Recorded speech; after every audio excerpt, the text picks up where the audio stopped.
ଯାହା ଆପଣଙ୍କୁ ଆପଣଙ୍କ ଇଚ୍ଛା ପୂର୍ତ୍ତିରେ ସହାୟକ ସିଦ୍ଧ ହେବ।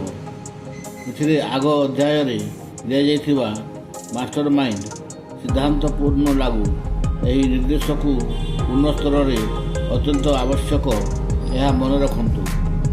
ନିଜର ମାଷ୍ଟର ମାଇଣ୍ଡ ଗଠନ ବନ୍ଧନ ବନାଇବା ପୂର୍ବରୁ ନିଶ୍ଚିତ କରିନିଅନ୍ତୁ ଯେ ଆପଣ ଆପଣଙ୍କ ସମୂହର ଲୋକଙ୍କୁ ବ୍ୟକ୍ତିଗତ ରୂପେ ତାଙ୍କର ସହଯୋଗ ପାଇଁ କିଛି ପ୍ରତିଦାନ ଦେଇପାରିବେ କି। ଏକଥା ନିଶ୍ଚିତ ଯେ କେହି ବି ବିନା ପ୍ରାପ୍ତିରେ ନିରନ୍ତର କିଛି ଦେବା ପାଇଁ ରାଜି ହୋଇନପାରେ। ବର୍ତ୍ତମାନ ଏହି ପ୍ରତିଦାନ ବା ସହଯୋଗ ସବୁବେଳେ ଧନ ବା ପଇସା ରୂପେ ହେବ ଏହା ଜରୁରୀ ନୁହେଁ। ଆପଣଙ୍କ ମାଷ୍ଟର ମାଇଣ୍ଡ ଗ୍ରୁପର ସଦସ୍ୟଙ୍କ ସହିତ ସପ୍ତାହରେ କମ୍ ସେ କମ୍ 2 ଥର ଅବଶ୍ୟ ମିଳିତ ହୁଅନ୍ତୁ। ଯଦି ଅଧିକ ଥର ମିଳିପାରୁଛନ୍ତି ତେବେ ଭଲ। ଏହା ସେ ପର୍ଯ୍ୟନ୍ତ କରନ୍ତୁ ଯେପର୍ଯ୍ୟନ୍ତ ଆପଣଙ୍କ ଧନ ରୋଜଗାର କରିବାର ଯୋଜନା ପ୍ରତ୍ୟେକ ସିଦ୍ଧାନ୍ତ ତ୍ରୁଟିହୀନ ଏବଂ ସମ୍ପୂର୍ଣ୍ଣ ନ ହୁଏ। ମାଷ୍ଟର ମାଇଣ୍ଡର ସିଦ୍ଧାନ୍ତ ପର୍ଯ୍ୟନ୍ତ ହିଁ ସଫଳତାପୂର୍ବକ ଲାଗୁ କରାଯାଇପାରେ ଯେତେବେଳେ ଆପଣଙ୍କ ମାଷ୍ଟର ମାଇଣ୍ଡ ଗ୍ରୁପରେ ପୂର୍ଣ୍ଣ ସମରସତା ଏବଂ ତାରସ୍ୟ ସ୍ଥାପିତ ହେବ। ଏହା ବ୍ୟତୀତ ମସ୍ତିଷ୍କକୁ ନିମ୍ନଲିଖିତ ତଥା ସ୍ଥାୟୀ ରୂପେ ରଖନ୍ତୁ। ପ୍ରଥମ, ଆପଣ ଯଦି କାମରେ ହିଁ ମନଧ୍ୟାନ ଦେଇ ଲାଗି ରହିଛନ୍ତି ଯାହା ଆପଣଙ୍କ ପାଇଁ ଅତ୍ୟଧିକ ମହତ୍ତ୍ୱ ଅଟେ, ଆପଣଙ୍କ ଯୋଜନା ପୂର୍ଣ୍ଣତଃ ତ୍ରୁଟିହୀନ ହେବା ଦରକାର। ଦ୍ୱିତୀୟ, ଆପଣଙ୍କ ପାଖରେ ଶିକ୍ଷା, ଅନୁଭବ, ଯୋଗ୍ୟତା ତଥା କଳ୍ପନା ଶକ୍ତି ହେବା ତ ଜରୁରୀ ଅଟେ।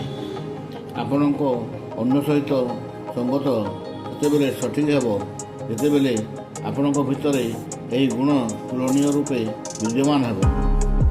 ତୁଳନୀୟ ରୂପେ ପ୍ରତ୍ୟେକ ବ୍ୟକ୍ତିଙ୍କ ଠାରେ ଏହି ଗୁଣ ଏକାପରି ହୋଇନଥାଏ। ସେଥିପାଇଁ ଅନ୍ୟ ସହିତ ସହଯୋଗ କରିବା ଜରୁରୀ ଅଟେ। ଆପଣଙ୍କୁ ଅନ୍ୟ ସହିତ ସଙ୍ଗତ ସେତେବେଳେ ସଠିକ୍ ହେବ ଯେତେବେଳେ ଆପଣଙ୍କ ଭିତରେ ଏହି ଗୁଣ ତୁଳନୀୟ ରୂପେ ବିଦ୍ୟମାନ ହେବ। ତୁଳନୀୟ ରୂପେ ପ୍ରତ୍ୟେକ ବ୍ୟକ୍ତିଙ୍କ ଠାରେ ଏହି ଗୁଣ ଏକାପରି ହୋଇନଥାଏ। ସେଥିପାଇଁ ଆପଣଙ୍କ ଧନପ୍ରାପ୍ତିର ଯୋଜନା ସ୍ୱୟଂ କରିବାକୁ ପଡ଼ିବ। ମାତ୍ର ମାଷ୍ଟର ମାଇଣ୍ଡ ଗ୍ରୁପ୍ ସହିତ ନିଶ୍ଚୟ ଚର୍ଚ୍ଚା କରିବାକୁ ପଡ଼ିବ। ତେବେ ଯାଇ ତା'ର ଉପାଦେୟତା ଏବଂ ସଫଳତାର ସମ୍ଭାବନା ସ୍ଥିର ହୋଇପାରିବ।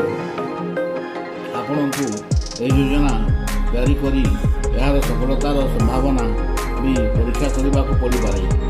କାରଣ ଏହା ଜରୁରୀ ନୁହେଁ ଯେ ଆପଣଙ୍କ ପ୍ରତ୍ୟେକ ତିଆରି କରିବା ଏବଂ ଭାଙ୍ଗିବା ସେ ପର୍ଯ୍ୟନ୍ତ ଆବଶ୍ୟକ ଯେପର୍ଯ୍ୟନ୍ତ ଏହା ପୂର୍ଣ୍ଣ ମାତ୍ରାରେ ସଫଳ ପରିଣାମ ନ ଦେଇଛି। ଏଥିପାଇଁ ଆପଣଙ୍କ ଠାରେ ଧୈର୍ଯ୍ୟ ଏବଂ ନିଷ୍ଠା ଆବଶ୍ୟକ। ଏହାର ନ୍ୟୁନତା ଯୋଗୁଁ ଅଧିକାଂଶ ଲୋକ ନିଜର ଯୋଜନା ସଫଳ କରିପାରନ୍ତି ନାହିଁ। ଆପଣଙ୍କ ଯୋଜନାର ବ୍ୟବହାରିକ ଏବଂ ପୂର୍ଣ୍ଣ ମାତ୍ରାରେ ଲାଗୁ କରିବା ଯୋଗ୍ୟ ନ ହେବା ଦରକାର।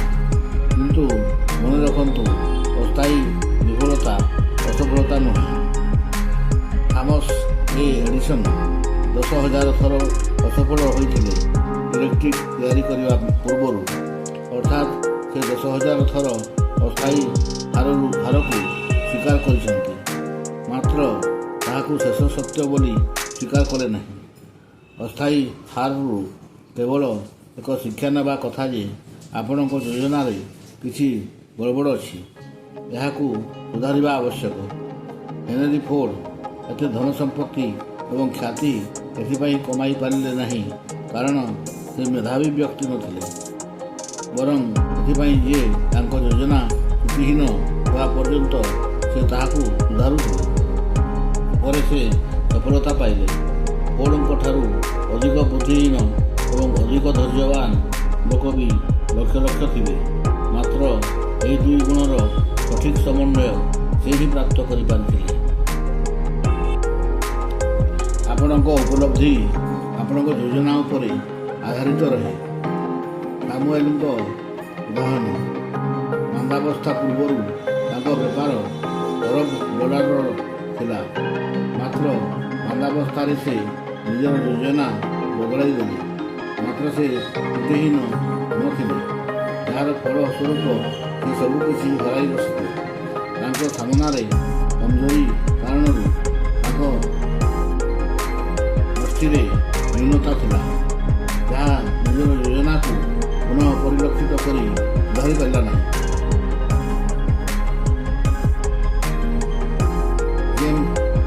ଯେ ଫିଲ୍ମକୁ ବି ଅସ୍ଥାୟୀ ହାର ମିଳିଥିଲା, ଯେତେବେଳେ ସେ ଆମେରିକା ପୂର୍ବରୁ ପଶ୍ଚିମକୁ ରେଳମାର୍ଗ ଯୋଡ଼ିବାର ଚେଷ୍ଟା କରିଥିଲେ।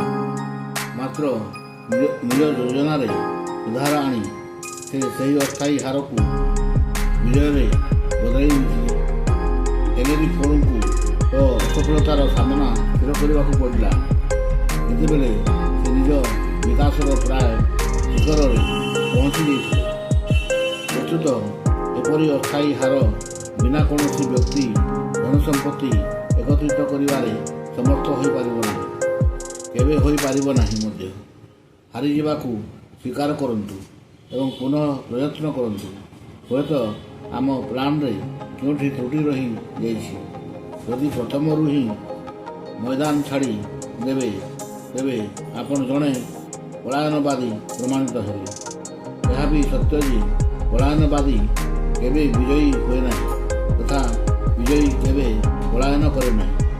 ଆପଣଙ୍କ ମାଷ୍ଟର ମାଇଣ୍ଡ ଗ୍ରୁପକୁ ପ୍ରଜ୍ୱଳିତ କରି ଚେଷ୍ଟା କରନ୍ତୁ ଯେ ମୁଁ ପରାଜୟ ସ୍ୱୀକାର କରିବି ନାହିଁ।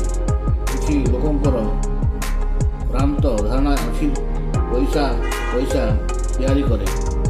ପଇସା ନିଜେ ଏକ ନିଷ୍କ୍ରିୟ ପଦାର୍ଥ ମାତ୍ର। ଏହା କହିପାରେ ନାହିଁ, ମାତ୍ର ଶୁଣିପାରେ। ଯେଉଁ ବ୍ୟକ୍ତି ଏହା ପ୍ରତି ଅଦମ୍ୟ ଇଚ୍ଛା ରଖେ। ନିଜର ସେବାକୁ ବିକ୍ରି ପାଇଁ ଯୋଜନା କରିବା। ବୁଦ୍ଧିମତ୍ତାର ସହିତ ନିଜର ଯୋଜନା ତିଆରି କରିବା ସଫଳତାର ପ୍ରଥମ ପାହାଚ। ସେଥିପାଇଁ କେଉଁ ପ୍ରକାର କାମ କରାଯାଇପାରେ, ଏହା ହିଁ ଏହି ଉପଶୀର୍ଷକରେ ସ୍ପଷ୍ଟ କରାଯାଇଛି। ପ୍ରତ୍ୟେକ ବଡ଼ ମଣିଷ କିଛି ନା କିଛି ନେଇ ହିଁ ବଡ଼ ହୋଇଛନ୍ତି। ସେ କ'ଣ ଦିଏ? ନିଜର ବିଚାର ବା ଆଇଡ଼ିଆ ବା ନିଜର ଯୋଗ୍ୟତା ପୂର୍ଣ୍ଣ ସେବା ଏବଂ ବଦଳରେ ପାଏ ଖ୍ୟାତି ଏବଂ ଅର୍ଥ। ଏହି ଆବଶ୍ୟକତାର ବିଶ୍ଳେଷଣ କରିବା ସମୟରେ ଆମକୁ ଦୁଇଟି କଥା ସ୍ପଷ୍ଟ ଭାବରେ ବୁଝିନେବା ଦରକାର। ସଂସାରରେ ଅଧିକତର ଦୁଇ ପ୍ରକାରର ଲୋକ ମିଳନ୍ତି। ସେମାନେ ଯେଉଁମାନଙ୍କୁ ନେତା କୁହାଯାଏ ଏବଂ ସେମାନେ ଯେଉଁମାନେ ଅନୁଗାମୀ। ଆପଣ ପ୍ରଥମରୁ ସ୍ଥିର କରି ନିଅନ୍ତୁ, ଆପଣ କ'ଣ ହେବାକୁ ଚାହୁଁଛନ୍ତି, ନେତା ନା ଅନୁଗାମୀ। ଏହି ଦୁଇ ସ୍ଥିତିରେ ଯେଉଁ ମୂଲ୍ୟ ଦେବାକୁ ପଡ଼େ, ସେଥିରେ ତଫାତ୍ ବହୁତ ଅଧିକ। ଅନୁଗାମୀକୁ ପାଇବା ପାଇଁ ସେ କଦାପି ଆଶା କରିବା ଉଚିତ ନୁହେଁ, ଯାହା ଜଣେ ନେତାକୁ ପ୍ରାପ୍ତ ହୁଏ, କାରଣ ତାକୁ ଦେବାକୁ ବି ଅଧିକ ପଡ଼ିଥାଏ। ଏମିତି ଜଣେ ଅନୁଗାମୀ ହେବାରେ ବି କୌଣସି ମାନହାନି ହୁଏ ନାହିଁ। ଅନୁଗାମୀ ହେବା କୌଣସି ନିକୃଷ୍ଟ କଥା ନୁହେଁ। ଅଧିକାଂଶ ନେତା ପ୍ରଥମରେ ଅନୁଗାମୀ ହୋଇଥାନ୍ତି, ପରେ ସେମାନେ ନେତା ହୋଇଥାନ୍ତି, କାରଣ ସେମାନେ ଅଧିକ ବୁଦ୍ଧିମାନ ଅନୁଗାମୀ ଥିଲେ। କୌଣସି ଏକ ଅପବାଦ କଥା ଛାଡ଼ନ୍ତୁ, ସେହି ବ୍ୟକ୍ତି ଯିଏ ବୁଦ୍ଧିମାନ ଅନୁଗାମୀ ହୋଇନପାରେ, ସେ କେବେ ଯୋଗ୍ୟ ନେତା ବି ହୋଇପାରେ ନାହିଁ। ଯିଏ ନିଜର ନେତାଙ୍କୁ ବୁଦ୍ଧିମତ୍ତାର ସହିତ ଅନୁସରଣ କରେ, ସେ ସ୍ୱୟଂ ଯୋଗ୍ୟତାପୂର୍ଣ୍ଣ ନେତୃତ୍ୱ ଗୁଣ ନିଜ ଭିତରେ ବିକଶିତ ବି କରିନିଏ। ତା ପାଖରେ ସେ କଳା ଥିବା ଉଚିତ ଯେ କିପରି ସଠିକ୍ ସୁଯୋଗ ପ୍ରାପ୍ତ କରି ନିଜ ନେତାର ଗୁଣକୁ ଆତ୍ମସାତ କରିବ। ନିମ୍ନରେ ଜଣେ ନେତାଙ୍କ ଜରୁରୀ ଗୁଣ ବିଷୟରେ କୁହାଗଲା। 1. ଦୃଢ଼ ସାହସ, ଯାହାର ଆଧାର ନିଜର ଏବଂ ନିଜ ବ୍ୟବସାୟରୁ ପ୍ରାପ୍ତ ପୂର୍ଣ୍ଣ ଜ୍ଞାନ। କୌଣସି ଅନୁଗାମୀ ଏପରି ନେତାଙ୍କର କାମନା କରିପାରେ ନାହିଁ ଯାହାର ନିଜ ଉପରେ ବିଶ୍ୱାସ ଏବଂ ନିଜ କାର୍ଯ୍ୟରେ ସାହସ ନାହିଁ। 2. ଆତ୍ମସଂଯମ। ଯେଉଁ ବ୍ୟକ୍ତି ନିଜ ଉପରେ ନିୟନ୍ତ୍ରଣ କରିପାରେ ନାହିଁ ସେ ଅନ୍ୟ ଉପରେ କ'ଣ ନିୟନ୍ତ୍ରଣ ରଖିପାରିବେ? ଆତ୍ମସଂଯମ ବି ନିଜର ଅନୁଗାମୀମାନଙ୍କ ଉପରେ ଅତୁଟ ସାହସ ସଞ୍ଚାର କରେ। 3. ଏକ ସୂକ୍ଷ୍ମ ନ୍ୟାୟବୋଧ। ଠିକ୍ ଭୁଲର ନ୍ୟାୟୋଚିତ ବିଶ୍ଳେଷଣ ଜଣେ ନେତାଙ୍କ ସେହି ଗୁଣ ହୋଇଥାଏ ଯାହା ଅନୁଗାମୀମାନଙ୍କୁ ନିଜ ପ୍ରତି ନିଷ୍ଠା ଜାଗୃତ କରେ। ନିର୍ଣ୍ଣୟର ସ୍ପଷ୍ଟତା। ଯାହା ବି ନିର୍ଣ୍ଣୟ ନିଆଯିବ ଏଥିରେ କୌଣସି ସନ୍ଦେହର ଅବକାଶ ରହିବା ଉଚିତ ନୁହେଁ। 5. ଯୋଜନାର ସ୍ପଷ୍ଟତା ଅର୍ଥାତ୍ କ'ଣ କରିବା ଉଚିତ। ସେହି ନେତା ଯିଏ ନିଜେ ଜାଣେ ନାହିଁ ଯେ ନିଜକୁ କ'ଣ କରିବାକୁ ହେବ, କିପରି ଆଗକୁ ବଢ଼ିବାକୁ ହେବ, ବସ୍ତୁତଃ ନେତା ହୋଇପାରେ ନାହିଁ। ଏପରି ନେତାଙ୍କ କୌଣସି କଥା ତାଙ୍କର ଅନୁଗାମୀମାନେ କାହିଁକି ମାନିବେ? ସେମାନଙ୍କ ସାମନାରେ ଏକ ପୂର୍ଣ୍ଣତଃ ବ୍ୟବହାରିକ କାର୍ଯ୍ୟକ୍ରମ ହେବା ଦରକାର, ନହେଲେ ଦିଗହୀନ ଜାହାଜ ପରି ସେ ଭ୍ରମିତ ହେଉଥିବ। 6. ସବୁବେଳେ ଯିଏ ସାକ୍ଷାତର ଆଶା ରଖେ ତାଙ୍କ ସହିତ ଅଧିକ ଯୋଗଦାନ କରିବାର ଅଭ୍ୟାସ। ସେହି ନେତା ସଫଳ ହୁଏ ଯିଏ ନିଜର ଅନୁଗାମୀମାନଙ୍କ ଠାରୁ ଅଧିକ ନିଜେ କରିବାର ମନରେ ରଖେ, ଅର୍ଥାତ୍ ଯିଏ ଏହା ଚାହେଁ ଯେ ତା'ର ଅନୁଗାମୀ କରନ୍ତୁ। ଏହାଦ୍ୱାରା ନିଜେ ଅଧିକ କରିବା ପାଇଁ ସବୁବେଳେ ତତ୍ପର ରହିବା ଉଚିତ। 7. ଏକ ସୁଦର୍ଶନ ବ୍ୟକ୍ତିତ୍ୱ। ଏଠାରେ କୌଣସି ସୌନ୍ଦର୍ଯ୍ୟଶାସ୍ତ୍ର ମାପଦଣ୍ଡ ନୁହେଁ, ବରଂ ନେତା ଏକ ଉତ୍ତମ ଆଚରଣର ସହିତ କାର୍ଯ୍ୟ କରିବା ବ୍ୟକ୍ତି ହେବା ଉଚିତ। ନିଜକୁ ଅନୁକ୍ରମରେ ରଖିବା ନେତା ଅନୁଗାମୀମାନଙ୍କୁ କ'ଣ ଶିକ୍ଷା ଦେବ? ସେମାନେ ଏହା କହିବେ ନାହିଁ ଯେ ଏତେ ବ୍ୟବସ୍ଥିତ ବ୍ୟକ୍ତି ତାଙ୍କୁ ମାର୍ଗଦର୍ଶନ କରାଇପାରିବ ନାହିଁ। 8. ସହାନୁଭୂତିର ସହିତ ବୁଦ୍ଧିମତ୍ତା। କୌଣସି ଯୋଗ୍ୟ ନେତାଙ୍କର ଏକ ଆବଶ୍ୟକ ଗୁଣ ପ୍ରତ୍ୟେକ କଥାରେ ସହାନୁଭୂତି ପୂର୍ବକ ବିଚାର କରିବା ଏବଂ ସମ୍ପୂର୍ଣ୍ଣ କଥା ବୁଝିବାର ଧୈର୍ଯ୍ୟ ରଖିବା ପ୍ରତ୍ୟେକ ନେତାଙ୍କ ପାଇଁ ଆବଶ୍ୟକ। 9. ବିବରଣ ଉପରେ ସ୍ମରଣ ଅର୍ଥାତ୍ ବିଲକୁଲ ଫଟୋଗ୍ରାଫିକ୍ ସ୍ମରଣ କରି ରହିବା। ଥରେ ବିବରଣୀକୁ ଦେଖିଲେ ତାହା ମସ୍ତିଷ୍କରେ ଏ ପ୍ରକାର ଅଙ୍କିତ ହୋଇଯିବ ଯେ ତାହାକୁ କେତେବେଳେ ବି ପ୍ରୟୋଗ କରାଯାଇପାରିବ। 10. ପୂର୍ଣ୍ଣ ଦାୟିତ୍ୱବାନ ହେବାର ତତ୍ପରତା। ଏହି ଭାବ କେବଳ ଶ୍ରେୟ ଦେବା ବାଲା କାର୍ଯ୍ୟରେ ହେବା ଦରକାର, ବରଂ ଏପରି କାମରେ ବି ହେବା ଦରକାର ଯେଉଁଠାରେ କମଜୋରି ଏବଂ ତ୍ରୁଟି ଉଜାଗର କରାଯାଇଛି। ଅଧିକାଂଶ ବ୍ୟକ୍ତି ସଫଳତାର ଦାୟିତ୍ୱ ନେବା ପାଇଁ ତତ୍ପର ରୁହନ୍ତି, କିନ୍ତୁ ଭୁଲ ଅନ୍ୟ ମୁଣ୍ଡରେ ଢାଳିବାକୁ ଚାହାନ୍ତି। ଏପରି ଲୋକ କେବେ ଯୋଗ୍ୟ ନେତା ହୋଇପାରନ୍ତି ନାହିଁ। 11. ସହଯୋଗ ନେଇ କାମ କରିବାର ଲକ୍ଷଣ। କେତେକ ବ୍ୟକ୍ତି ନିଜେ ଏକା ସହଜରେ କାମ କରିନିଅନ୍ତି, ମାତ୍ର ଗୋଟିଏ ଦଳରେ କାମକୁ ବାଣ୍ଟି କାମ କରିବା ସେମାନଙ୍କୁ ଆସେ ନାହିଁ। ଏପରି ନେତା ବହୁଦିନ ପର୍ଯ୍ୟନ୍ତ ତିଷ୍ଠି ପାରନ୍ତି ନାହିଁ। ସେମାନଙ୍କୁ ନେତା ହେବା ପାଇଁ ଚେଷ୍ଟା କରିବା ଉଚିତ ନୁହେଁ।